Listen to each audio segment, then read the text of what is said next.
Ngayon na pala i-announce si mananalo sa pinapanood ko kahapon. So ngayon i-announce na nga natin kung sino nga ba talaga ang nanalo sa paligsahan na ito dahil napakarami talaga nag-aabang at napakaraming sumusuporta. At ngayon ay sasabihin na natin kung sino ang nanalo. Sino? Ay Sino? ang nanalo. Oh my gosh. Ang nanalo ay sasabihin ko after ng commercial na ito. Kaya manood ka lang. Commercial? Ano? Sabihin mo na ngayon, tagal ko na nag-aantay. Bakit di mo na sabihin? Bakit kailangan pa mag-commercial break? Kanina pa ako nag-aabang dito, ha? Pag-aantay mo pa ako. Sabi mo, hindi. Sabi mo. Ang nanalo ay ang contestant number 1. Hoy, ano? Hindi ka na ba maglilinis ng bahay? Puro ka na ng cellphone? Wait lang, kakagising ko lang naman eh. Wala ka na kinilos dito sa bahay ah. At paano pag nawala ako? Kaya mo na ba mabuhay mag-isa? Ito na nga. Magwalis ka dyan, maglilinis ako ng CR. Asan yung panlinis ko dito ng CR? Ito yata.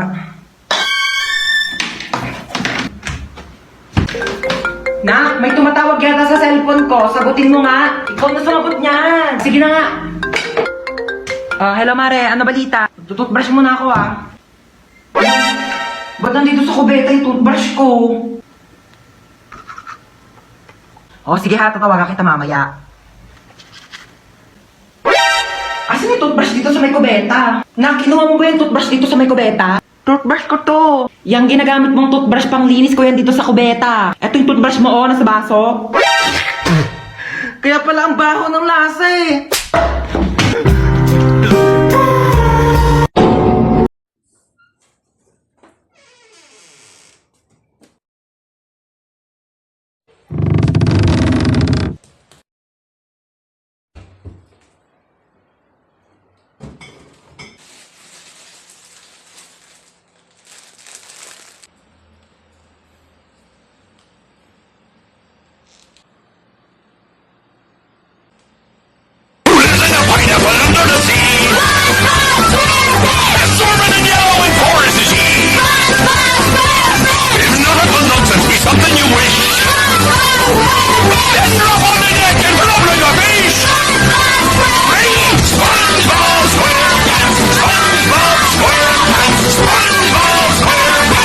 Hello, 1% na lang.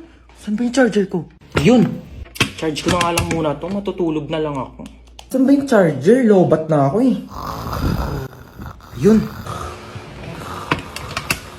Tulog-tulog pa siya oh. Sasayang talaga to ng kuryente. Ba't ang init?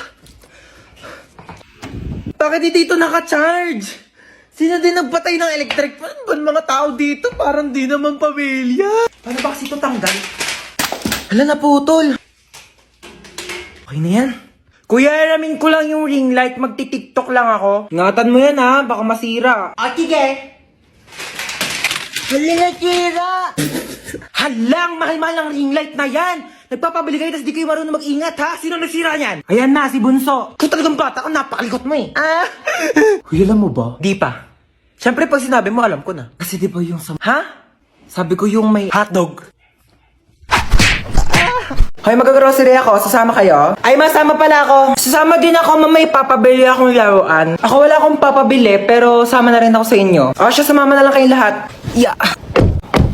Okay na, alis na tayo ah. Ay, nasan pala si Yaya? Ay, wala si Yaya, day off. Namiss ko si Yaya. Nandito na tayo. Ito, Joy. Tapos, ito. Mama, ito papabili ko. Di mo naman to kailangan eh. Sige, bilhin natin. Ito. Ma, ito papabili ko. Magkano to? 700. 700? Gagamitin ko sa school yan, ma. Sigurado mong kailangan mo to ah. Ay, CR muna ako saglit ah. Ito na po, ma'am. Thank you. Tara, uwi na tayo. Yeah. Yay! May laruan na ako! Wala na ba tayo nakalimutan? Parang wala naman ng kulang. Uwi na tayo. Sige, uwi na tayo. Ay, teka. Parang may nakalimutan tayo. Ay, oo nga. Nakalimutan kong bumili ng itlog. Oo nga, ma. Tsaka nakalimutan ko pala magpabili ng ballpen. Nakalimutan ko din magpabili ng truck. Kaya pala parang may kulang. Sige, bukas na lang. Uwi na tayo. Mama? Ay, manonood ako ng horror movie. Ang kwentong ito ay tungkol sa isang babaeng nakakatakot na kumakatok sa pinto tuwing 3:00 ng madaling araw. Sus, bakit kasi pinapaniwalaan yung mga gantong bagay? Hindi naman totoo to. Based on a true story? Paano magiging true story to? Hindi naman totoo yung mga tong bagay. Teka lang, anong oras na ba? Alas 3 na pala ng madaling araw.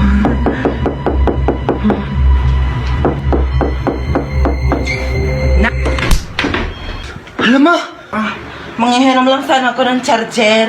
Kasi lubat na yung cellphone ko. charger. Oh, ba't si mama? Salamat.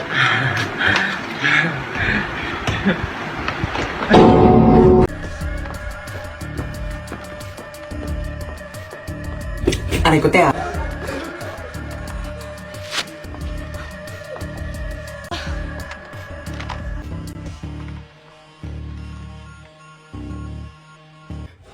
Hoy, pugi ng isa, oh. Kung natataka kayo kung bakit kayo nandito, hostage kayo. Ano daw ba yung hostage? Yung ba yung inuulang? Bali yung sausage yun. Manahimik. Ako, may na magsalita. Kung ayaw masaktan, ha? Ayan, susundin nyo lang naman yung mga utos namin. Madali lang to, di ba, girl? Kurita dyan, sis. Napili ako. So, ito yung first challenge mo.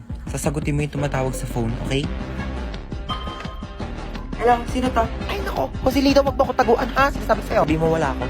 Wala siya dito. Wala dito yung tatay ko. Ay, nako. Nasaan naman? Kabayawan ko. Hanapin mo. May mata ka, di ba? Bakit mo ba siya hinahanap kasi? Ay, nako. Ang laki ng utang niyan sa akin, ha? 10,000. Hindi kayo marunong magbayad. Utang-utang kayo. Kagaling niyo mag-utang. Tapos kapag sinisingil kayo, kayo pagalit. Ang kakapal ng mukha ninyo. Kaya mo na yan. Ba't di ka marunong mag-antay? Nagpapautang ka. Ang galing-galing mo magpautang. Tapos hindi ka marunong mag-antay ng magbabayad sa'yo. Kailan ba yan inutang sa'yo ng tatay ko, ha? Ay, naku, sabi mag-uutang daw siya 10,000, babayaran niya pagkatapos ng isang buwan. Ilang buwan na ba ngayon? Ay, naku, pang-4 na buwan na. Oo, 4 na buwan na pala eh. Sabi isang buwan pa yan babayaran sa'yo, pang-4 na buwan na. Ako kasi huwag ka magpapautang kung di ka magaling maningil, ha? Ako, kasalanan mo yan eh, kaya di ka mabayaran eh. Huwag ka magpapautang next time, ha? Sige na, bye.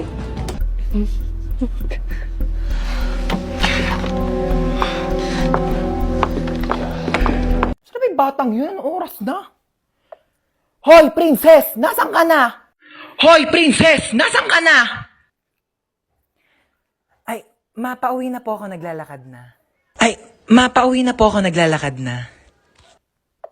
Bata ka, nung oras na? Ano, wala kang plano umuwi? Bata ka, nung oras na? Ano, wala kang plano umuwi? Kaya nga ako bumili ng pasalubong mo. Wait mo ako dyan, ma. Kaya nga ako bumili ng pasalubong mo. Wait mo ako dyan, ma. Ah, okay. Okay, sige, nakaingat ka, ha. Nak, paano ba buksan tong TV? Manonood ako ng teleserye, dali nagsisimula na. Nak, paano ba buksan tong TV? Manonood ako ng teleserye, dali nagsisimula na. Pindutin mo lang yung red button, ma. Pindutin mo lang yung red button, ma. Nak, saan dito naman? Kay dami naman ng pula dito, hindi naman gumagana. Nak, saan dito naman? Kay dami naman ng pula dito, hindi naman gumagana. Yung sa may taas banda. Yung sa may taas banda. Bumaba ka nga dito! Bumaba ka nga dito! Eto na po. Tignan mo, oh, nakakaawa yung bata. Nagtatrabaho na siya agad. Dapat nag-aaral pa yan eh. Kaya ikaw, napakaswerte mong bata ka. Pero nag-aaral naman ako. Nag-aaral tapos 0 sa quiz. Magbasa-basa ka nga ng libro mo doon. Kunin ko yung cellphone mo eh. Uy ma, useful na kaya ang cellphone ngayon. Tignan mo, meron na tayong Buzz app. Diba, communication made easier talaga dahil meron siyang push-to-talk feature. Kaya pag pipindutin mo lang, maririnig na agad yun ang pagsasabihan mo. Diba, ang galing? Kung sa bagay, mabilis nga rin kitang nakokontak dahil dun sa autoplay feature. Kaya subukan mong patayin talaga yung autoplay feature. Naku, sa labas ka talaga titira. Hi, babe. Bubuyog ka ba? Hi, babe. Bubuyog ka ba? Bakit? Bakit? Basta. Mahal kita. Basta. Mahal kita.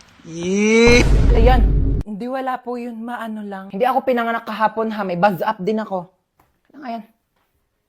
Hoy! Ano, babe? Tigilan mo yung anak ko! Hindi nga marunong magkilos-kilos dito sa gawain bahay tapos jojowa-jowa kayo? Ay, hello po, tita. Gusto niyo po ng halaman? Ay, hello po, tita. Gusto niyo po ng halaman? Ay, pwede naman. Dadalhan mo ko dito sa bahay. No, bilis. Ganun talaga. Parang buzz up. O, diba? Mabilis na makipag-usap. True. O, diba? Sobrang convenient. Buti na lang talaga din-download natin. Wala, sige, maghugas ka na nga doon. Nang maging convenient naman ang buhay ko. Ibabas ko pa ang aking mga kumare. Mapat ang daming basura sa labas. Hubarin mo yung sapatos mo. Pasok muna ako, ang init kaya. Hubarin mo yung sapatos mo. Bawal magpasok ng sapatos dito sa loob ng bahay. Ito na nga, hubarin ko na. Bakit mo pinasok? Di ba sabi ko bawal magpasok ng sapatos dito sa loob ng bahay? Kakalinis ko lang ng sahig.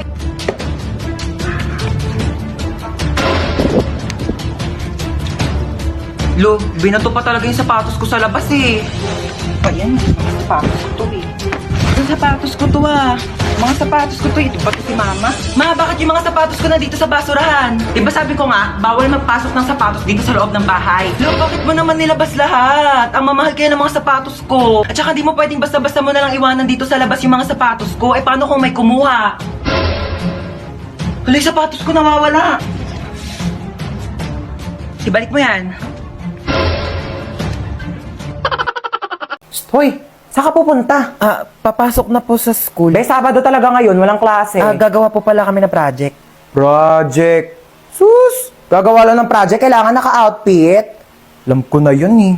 Gagala ka lang talaga bakla, wabo kayo na eme. Ano, may pera ka? Pamasahe lang. Send na kitang 10K. Naku, sabihin sa'yo, ganda-ganda mo, wala kang pera. Thank you, ma. Sige na, gora na. Opo. Umuwi kang buo ha. Ma, patulong po sa assignment. Ay, oo naman. Ano ba assignment yan? Ba't nahirapan ka? Sa math po, ang hirap talaga ng algebra, hindi ko masabi. Nakala mo, dapat natututo ka na din sa mga bagay-bagay sa mundo. Kasi paano pag nawala ako? Sino magtutulong sa'yo? Wala. Tsaka, ano naman kung bumagsak ka sa math? Bakit pangarap mo ba maging mathematician? Hindi po. Same. Okay lang, yakit bumagsak ka. Huwag mo na yung sagutan. Anong nangyari? Ba't umiiyak ka? Yung kaklase ko sinabihan akong pangit. Anong magagawa mo? Napapangitan nga sa'yo. Alam mo yung mga ganyang bagay, di na yan iniiyakan. Tapos sabi niya, mana daw ako sa nanay ko pangit. Sabi niya yan? Opo. Sinabi niya, saan nakatira yan? Bakit ba ako, anak? Hindi naman ako pangit, di ba?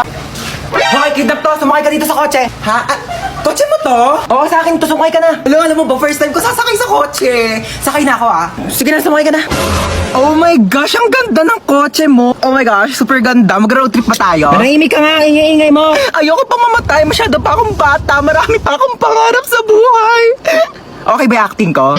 Alam mo ba, pangarap ko talagang mag-artista. Ang gulo mo. Ilang beses ka na nang kidnap. First time ko lang mang kidnap.